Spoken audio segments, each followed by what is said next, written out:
गुलदस्ता से आप सुन रहे हैं शरद चंद्र चट्टोपाध्याय द्वारा लिखित उपन्यास पौथेर दाबी का हिंदी रूपांतर पथ के दावेदार धारावाहिक के रूप में।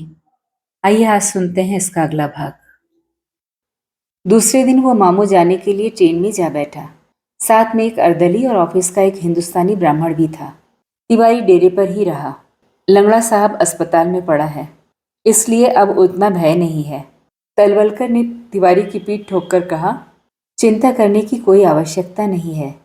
कभी कोई घटना हो तो मुझे खबर देना। ट्रेन छूटने में लगभग 5 मिनट की देर होगी कि सहसा अपूर्व चौंक कर बोल उठा, वही तो। तलवर गर्दन फेरते ही समझ गया कि वही गिरीश महापात्र है। वही ठाट बाट वाला बाहदार कुर्ता, हरे रंग के मोजे, वही पमशू और घड़ी।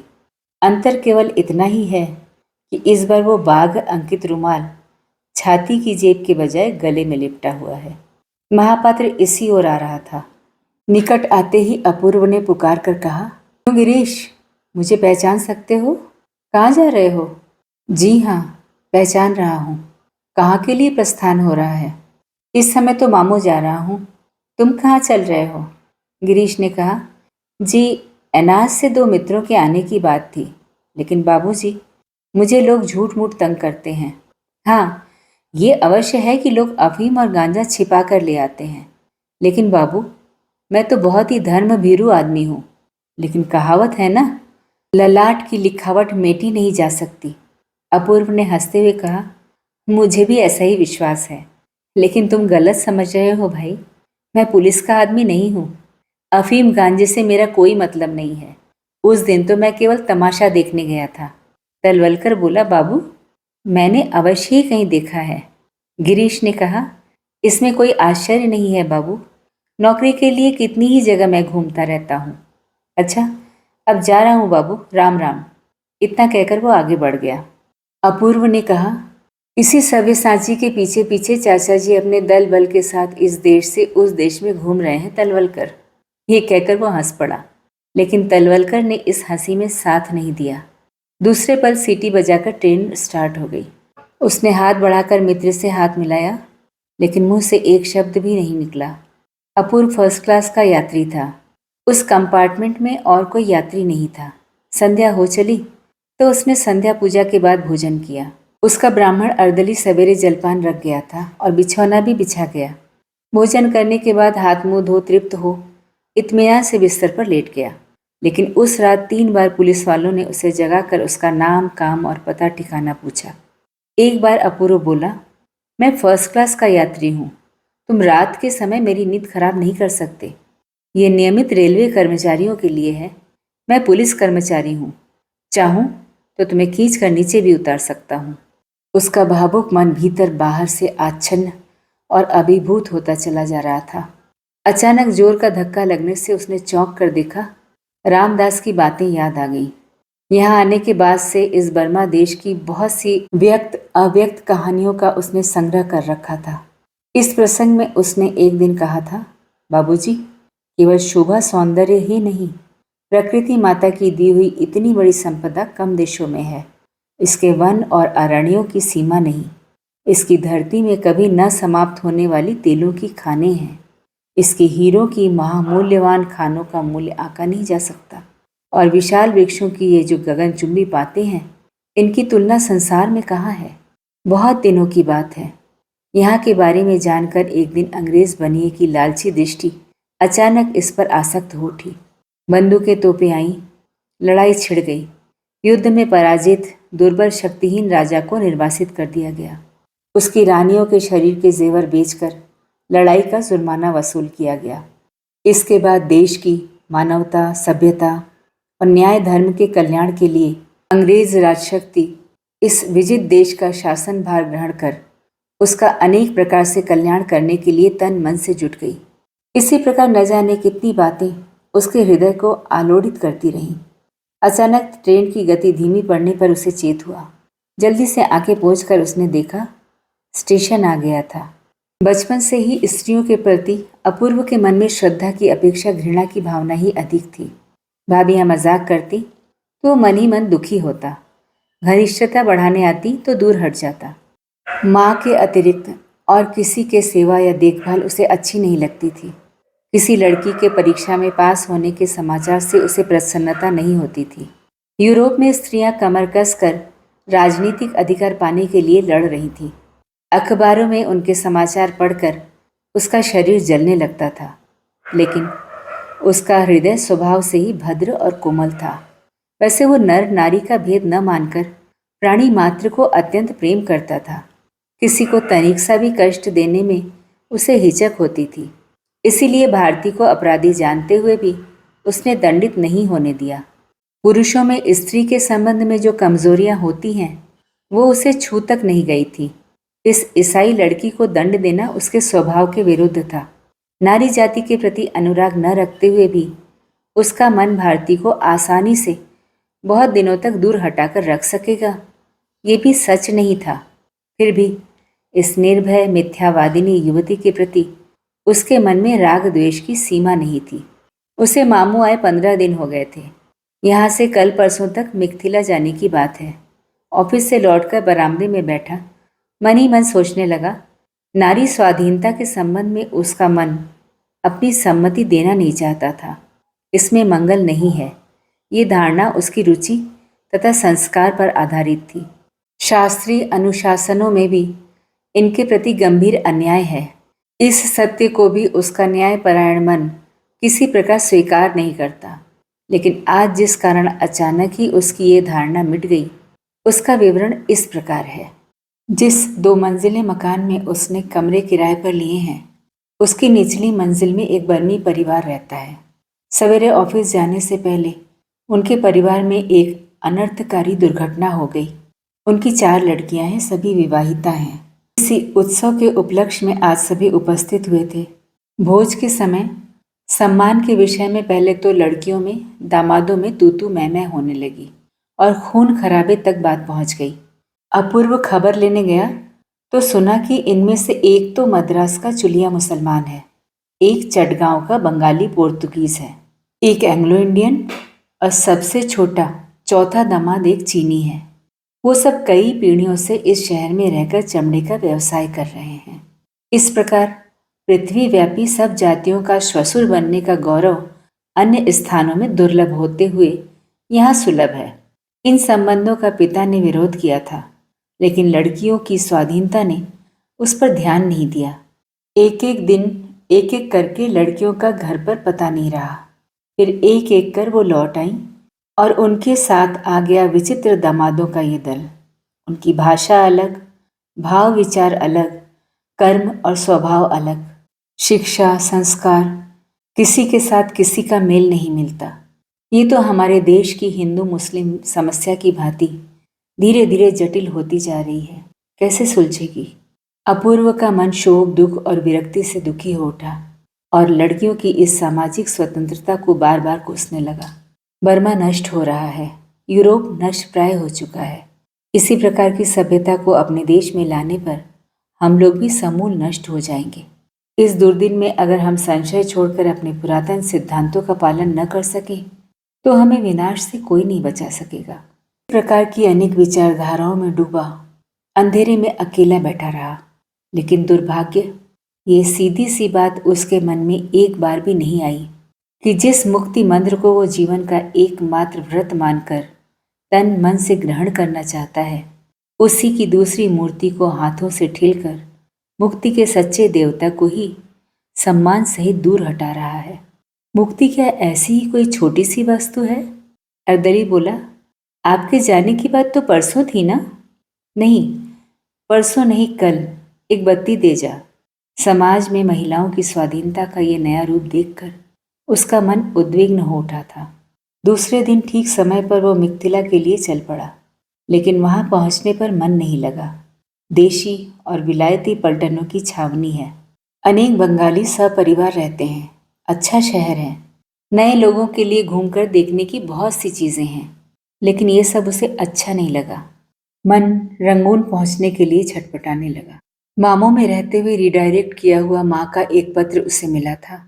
उसके बाद रामदास के 2 पत्र आए थे। उसने लिखा था कि जब तक तुम लौट नहीं आते, डेरा बदलने की कोई आवश्यकता नहीं है। वो स्वयं जाकर देख आया है। तिवारी अच्छी तरह से रह रहे हैं।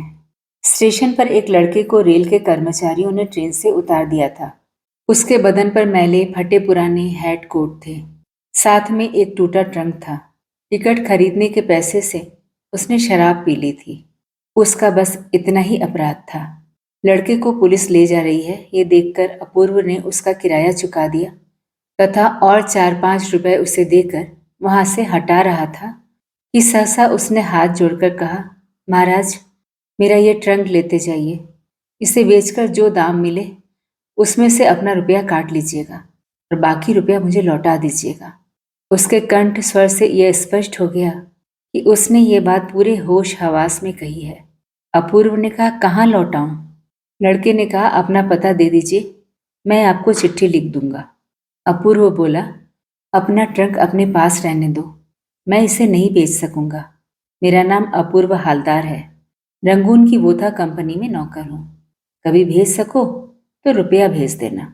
उसने कहा, अच्छा, नमस्कार, मैं अवश्य भेज दूंगा। ये दया मैं जीवन भर नहीं भूलूंगा। ये कहकर एक बार फिर नमस्कार करके ट्रंक बगल में दबाकर वो चला गया। इस बार अपूर्व ने ध्यान से उसके चेहरे को देखा। आयु अधिक नहीं है, लेकिन कितनी है ठीक ठीक बताना कठिन है। संभव है नशे के कारण 10 वर्ष का अंतर पड़ रहा हो। शरीर का रंग गोरा है, लेकिन धूप में जलकर तांबे के रंग जैसा हो गया है। सिर के रूखे सूखे बाल माथे के नीचे तक झूल रहे हैं। आंखों की दृष्टि उछलती सी है। नाक खंजर की तरह सीधी है। शरीर दुबला है। हाथ की अंगुलियां लंबी और पतली हैं तथा समूचे बदन पर उपवास और अत्याचार के चित्त अंकित हैं। टिकट खरीदकर अपूर्व ट्रेन में जा बैठा। दूसरे दिन 11 बजे रंगून पहुंच गया। जब तांगा डेरे पर पहुंचा तो देखा तिवारी को जैसे कोई उत्कंठा ही नहीं।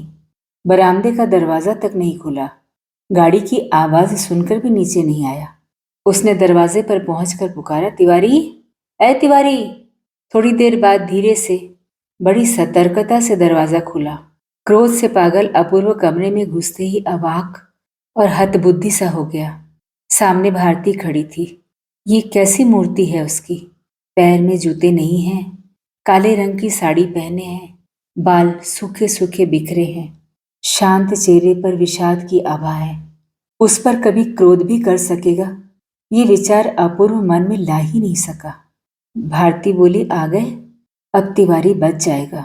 अपूर्व ने कहा, उसे क्या हुआ? भारती ने कहा, इधर बहुत से लोगों को चेचक की बीमारी हुई है, उसे भी हो गई है। आप ऊपर चलिए, स्नान करके थोड़ी देर आराम करने के बाद नीचे आइएगा। तिवारी अभी सो रहा है, जागने पर बता दूंगी। अपूर्व आश्चर्य से बोला, ऊपर के कमरे में? भारती बोली, हाँ, अभी कमरा हमारे अधिकार में है। मैं चली गई, खूब साफ है, आपको कोई कष्ट नहीं होगा, चलिए। कमरे में फर्श पर संवार कर अपने हाथों से बिस्तर बिछाकर बोली, स्नान कर लीजिए। अपूर्व ने कहा, पहले मुझे सारी बात बताइए। भारती बोली, स्नान करके संध्या पूजा कर लें तब। अपूर्व ने जिद नहीं की। कुछ देर बाद जब वो स्नान आदि समाप्त करके आया तो भारती ने हंसकर कहा, अपना ये गिलास लीजिए, खिड़की पर कागज में लिपटी चीनी रखी है, उसे लेकर मेरे साथ नल के पास आइए। किस तरह शरबत बनाया जाता है मैं सिखा देती हूँ। अधिक कहने की आवश्यकता नहीं थी। प्यास से छाती फटी जा रही थी। शरबत बनाकर उसने पी लिया। भारती बोली, अभी आपको एक कष्ट और दूंगी। अपूर्व बोला, कैसा कष्ट? भारती बोली, नीचे से मैंने कोयला लाकर रख दिया है। उड़िया लड़के को बुलाकर आपके चूल्हे को मजवा दिया है। चावल है, दाल है, परवल, घी, तेल, नमक सब है। पीतल की बटलोई ला देती हूँ। थोड़ा सा पानी लेकर धो लें और चढ़ा दें। कठिन काम नहीं है, मैं सब बता दूंगी। आप केवल चढ़ाएंगे और उतारेंगे। ये कष्ट उठा लीजिए, कल दूसरी व्यवस्था हो जाएगी। अपूर्व ने पल भर मौन रहकर पूछा, लेकिन आपके भोजन की व्यवस्था क्या होती है? कब अपने डेरे पर जाती हैं? भारती ने कहा, डेरे पर भले ही न जाऊं, लेकिन हम लोगों को भोजन के लिए चिंता नहीं करनी पड़ेगी। अपूर्व ने घंटे भर में रसोई तैयार की। भारती कमरे की चौखट के बाहर खड़ी होकर बोली, यहाँ खड़े रहने से तो कोई दोष नहीं होता आपके खाने में। अपूर्व बोला, होता तो आप खड़ी न रहती। जीवन में पहली बार अपूर्व ने रसोई बनाई है। हजारों कमियां देखकर बीच बीच में भारती का धीरज टूटने लगा। लेकिन जब कटोरे में डालते समय दाल इधर उधर बिखर गई, तब वो सहन न कर पाई। क्रोध से बोली, आप जैसे निकम्मे आदमियों को भगवान न जाने क्यों जन्म देते हैं, केवल हम लोगों को परेशान करने के लिए। खाने के बाद अपूर्व बोला, अच्छा, क्या मामला है, अब मुझे साफ साफ बताइए। इधर और भी 10 आदमियों को चेचक की बीमारी हुई है, तिवारी को हुई है, यहाँ तक तो समझ गया। पर जब इस मकान को छोड़कर आप सभी लोग चले गए, तो इस बंधुहीन देश में और इससे भी अधिक बंधुहीन नगर में आप उसके लिए प्राण देने के लिए कैसे ठहर गई? क्या जोसेफ ने कोई आपत्ति नहीं की? भारती बोली, बाबूजी तो अस्पताल में ही मर गए थे। मर गए? अपूर्व सन्नाटे में बैठा रह गया। आपके काले कपड़े देखकर इसी प्रकार की किसी भयंकर दुर्घटना का मुझे अनुमान कर लेना चाहिए था। भारती बोली, इससे भी बड़ी दुर्घटना ये हुई कि माँ अचानक स्वर्ग सिधार गई। माँ भी मर गई? अपूर्व स्तब्ध रह गया। अपनी माँ की याद करके उसकी छाती में न जाने कैसी कंपकपी होने लगी। भारती ने किसी तरह आंसू रोके। मुंह फेरने पर उसने देखा कि अपूर्व सजल आंखों से उसकी ओर देख रहा है। 2-3 मिनट बीतने पर उसने धीरे से कहा, तिवारी बहुत ही अच्छा आदमी है। मेरी माँ बहुत दिनों से बीमार थी। हम सभी जानते थे कि किसी भी क्षण उनकी मृत्यु हो सकती है। तिवारी ने हम लोगों की बहुत सेवा की। मेरे यहाँ से जाते समय बहुत रोया, लेकिन मैं इतना भाड़ा कैसे दे सकती थी? अपूर्व चुपचाप सुनता रहा। भारती ने कहा, आपकी वो चोरी पकड़ी गई है। रुपया और बटन पुलिस में जमा है, आपको पता है? कहाँ? नहीं तो? तिवारी को उस दिन जो लोग तमाशा दिखाने ले गए थे, उन्हीं के दल का काम था। और भी न जाने कितने घरों में चोरी करने के बाद शायद चोरी का माल बांटने में झगड़ा हो जाने के कारण उनमें से एक ने सारी बातें खोलकर बता दी। पुलिस के गवाहों में एक मैं भी हूँ। ये पता लगाकर वो लोग एक दिन मेरे पास आए थे, तभी मैंने यहाँ आकर ये कांड देखा। मुकदमे की तारीख कब है ये तो मैं ठीक से नहीं जानती, लेकिन सब कुछ वापस मिल जाएगा ये सुन चुकी हूँ।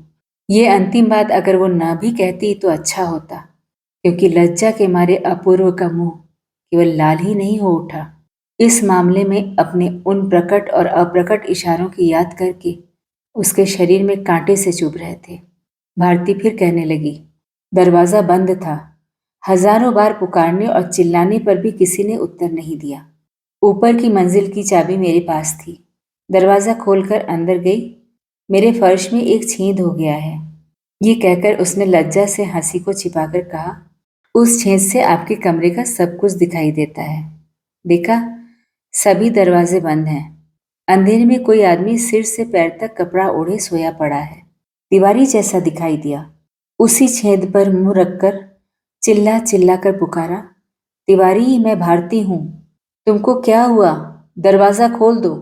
फिर नीचे आकर इसी तरह चीख पुकार मचाने लगी। 20 मिनट के बाद तिवारी किसी तरह घिसट कर आया और दरवाजा खोल दिया। उसका चेहरा देखकर फिर कुछ पूछने की आवश्यकता ही नहीं रही। इसके 3-4 दिन पहले सामने वाले मकान के कमरे में पुलिस वाले चेचक से बीमार 2 तेलुगु कुलियों को पकड़कर अस्पताल ले गए थे। उनका रोना पीटना गिड़गिड़ाना तिवारी ने अपनी आंखों से देखा था। मेरे दोनों पांव पकड़कर भों भों करके रोते हुए बोला, माई जी, मुझे प्लेग अस्पताल में मत भेजना। भेजने से फिर मेरे प्राण नहीं बचेंगे। ये बात बिल्कुल झूठी भी नहीं है। वहां से किसी के जिंदा लौटकर आने की बात बहुत ही कम सुनाई देती है। इसी डर से वो रात दिन दरवाजे खिड़कियां बंद करके पड़ा रहता है। मोहल्ले में किसी भी आदमी को अगर पता चल गया तो फिर रक्षा नहीं है। अपूर्व बोला, और आप तभी से आप दिन रात अकेली यहाँ रह रही हैं? इसकी सूचना क्यों नहीं भेजी? हमारे ऑफिस के तलवलकर बाबू को तो आप जानती हैं, उन्हें क्यों नहीं बुला लिया? भारती ने कहा, कौन जाता, आदमी कहाँ है? सोचा था शायद हालचाल पूछने आएंगे, लेकिन वो नहीं आए, और इसके अलावा बात फैल जाने की भी आशंका थी। ये तो जरूर है, कहकर अपूर्व ने एक लंबी सांस लेकर चुप रह गया। बहुत देर बाद बोला, आपका चेहरा कैसा हो गया? भारती हंसकर बोली, यानी पहले इससे सुंदर था? अपूर्व इस बात का कोई उत्तर नहीं दे सका। उसकी दोनों आंखों की मुग्ध दृष्टि श्रद्धा और कृतज्ञता से उस तरुणी पर टिक गई। बोला, मनुष्य जो काम नहीं करता उसे आपने किया है, लेकिन अब आपकी छुट्टी है। तिवारी मेरा केवल नौकर ही नहीं है, मेरा मित्र भी है।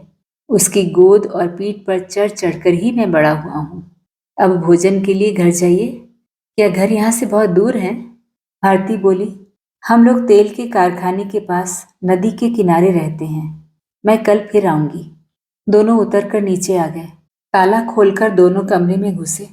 तिवारी जाग जाने पर भी बेसुध सा पड़ा था। अपूर्व उसके बिस्तर के पास आकर बैठ गया और जो बर्तन आदि बिना मांजे धोए पड़े थे उन्हें उठाकर भारती स्नान घर में चली गई। उसकी इच्छा थी कि जाने से पहले रोगी के संबंध में 2-4 जरूरी बातें बताकर इस भयानक रोग से अपने को सुरक्षित रखने की आवश्यकता की बात याद दिलाकर जाए। हाथ का काम समाप्त करके इन्हीं बातों को दोहराते हुए कमरे में लौटी तो उसने देखा कि चेतना शून्य तिवारी के विकृत मुंह की ओर टकटकी लगाए देखता हुआ अपूर्व पत्थर की मूर्ति की तरह बैठा है। उसका चेहरा एकदम सफेद हो गया है। चेचक की बीमारी उसने अपने जीवन में कभी नहीं देखी थी। भारती जब निकट आ गई तो उसकी दोनों आंखें छलछला उठी। बच्चों की तरह व्याकुल स्वर में बोल उठा, मैं कुछ न कर सकूंगा भारती, तब तो खबर देकर इसे अस्पताल भेज देना पड़ेगा। भारती के शब्दों में न श्लेष था न व्यंग, लेकिन लज्जा से अपूर्व का सिर झुक गया। भारती बोली, दिन रहते ही कुछ कर देना ठीक रहेगा। आप कहें तो घर जाते समय कहीं से अस्पताल को टेलीफोन करती जाऊं।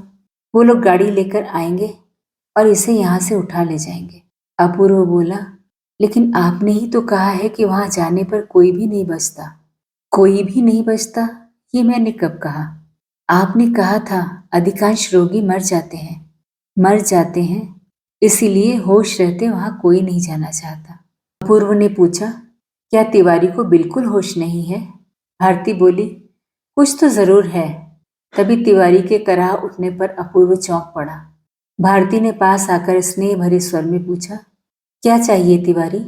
तिवारी ने कुछ कहा पर अपूर्व उसे समझ नहीं सका, लेकिन भारती ने सावधानी से उसकी करवट बदलवा कर लोटे से थोड़ा जल उसके मुंह में डालकर कहा, तुम्हारे बाबूजी आ गए हैं तिवारी। प्रत्युत्तर में तिवारी ने न जाने क्या कहा और फिर उसकी मुदी हुई आंखों के कोने से आंसू लुढ़क कर बहने लगे। कुछ देर किसी ने कुछ नहीं कहा। समूचा कमरा जैसे दुख और शोक से बोझिल हो गया।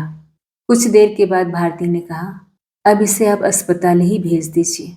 अपूर्व सिर हिलाकर बोला, नहीं। अच्छा, अब मैं जा रही हूँ, हो सका तो कल आऊंगी। जाने से पहले भारती बोली, सब कुछ है, केवल मोमबत्ती खत्म हो गई है। मैं नीचे से एक बंडल खरीद कर दे जाती हूँ। ये कहकर बाहर चली गई। कुछ देर बाद जब वो मोमबत्ती लेकर आई तो अपूर्व अपने को संभाल चुका था। मोमबत्ती का बंडल देकर भारती ने कुछ कहना चाहा, लेकिन अपूर्व के मुंह फेर लेने पर उसने भी कुछ नहीं कहा। पर भारती ने जाने के लिए ज्यों ही दरवाजा खोला, अपूर्व एकदम बोल उठा, अगर तिवारी पानी चाहे? भारती ने कहा, पानी दे दीजिएगा, और अगर करवट बदल कर सोना चाहे, करवट बदल कर सुला दीजिएगा। और मैं कहाँ सोऊंगा? उसके कंठ स्वर का क्रोध छिपा नहीं रहा। बोला, बिछौना तो ऊपर के कमरे में पड़ा है। पल भर मौन रहकर वो बोली, वो बिछौना जो आपकी चारपाई पर है, आप उस पर सो सकते हैं। और मेरे भोजन का क्या होगा? भारती चुप रही, लेकिन इस असंगत प्रश्न से छिपी हंसी के आवेग से उसकी आंखों की दोनों पलकें जैसे कांपने लगी। कुछ देर बाद बहुत ही गंभीर स्वर में बोली, आपके सोने और खाने पीने का भार क्या मेरे ऊपर है? मैं कहाँ कह रहा हूँ? इस समय तो आपने यही कहा है, और वो भी गुस्से से। अपूर्व इसका उत्तर न दे सका। उसके उदास चेहरे को देखते हुए भारती ने कहा, आपको इस तरह कहना चाहिए था, कृपा करके आप इन सब की व्यवस्था कर दीजिए। अपूर्व बोला, ये कहने में कोई कठिनाई तो है नहीं। अच्छी बात है, यही कहिए ना। यही तो कह रहा हूँ, कहकर अपूर्व मुंह फुलाकर दूसरी ओर देखने लगा। आपने क्या कभी किसी रोगी की सेवा नहीं की? नहीं। विदेश में भी कभी नहीं आए? नहीं। माँ मुझे कभी कहीं जाने नहीं देती थी, तब उन्होंने इस बार कैसे भेज दिया? अपूर्व चुप रहा। माँ उसे क्यों विदेश जाने पर सहमत हुई थी, ये बात किसी को बताने की इच्छा नहीं थी। भारती बोली, इतनी बड़ी नौकरी आपको न भेजने से कैसे काम चलता, लेकिन वो साथ क्यों नहीं आई? अपूर्व क्षुब्ध होकर बोला, मेरी माँ को आपने देखा नहीं है, नहीं तो ऐसा न कहती। मुझे छोड़ने में उनकी आत्मा को अत्यंत दुख हुआ है। दूसरा कारण, वो तो विधवा है, इस म्लेच्छ देश में कैसे आ सकती थी? म्लेच्छों पर आप लोगों के मन में इतनी घृणा है, लेकिन रोग तो केवल गरीबों के लिए नहीं बना है, आपको भी तो हो सकता था। तो क्या ऐसी देश में मां नहीं आती? अपूर्व का मुंह फीका पड़ गया। बोला, अगर इस तरह डराओगी तो मैं रात में अकेला कैसे रहूंगा? न डराने पर भी आप अकेले नहीं रह सकेंगे, आप डरपोक आदमी हैं। अपूर्व चुपचाप बैठा सुनता रहा। भारती बोली, अच्छा बताइए, मेरे हाथ का पानी पीकर तिवारी की जाति नष्ट हो गई, रोग अच्छा हो जाने पर यह क्या करेगा? अपूर्व कुछ सोच कर बोला, उसने सचेत अवस्था में ऐसा नहीं किया, मरणासन्न बीमारी की दशा में किया है। न पीता तो शायद मर जाता। ऐसी परिस्थिति में भी प्रायश्चित तो करना ही पड़ता है। भारती बोली, इसका खर्च शायद आपको ही देना पड़ेगा, नहीं तो आप उसके हाथ का भोजन कैसे करेंगे? अपूर्व बोला, मैं ही दूंगा, भगवान करे वो अच्छा हो जाए। भारती बोली, और मैं ही सेवा करके उसे अच्छा कर दूं? अपूर्व कृतज्ञता से गदगद होकर बोला, आपकी बड़ी दया होगी, तिवारी बच जाए, आपने ही तो उसे जीवन दान दिया है।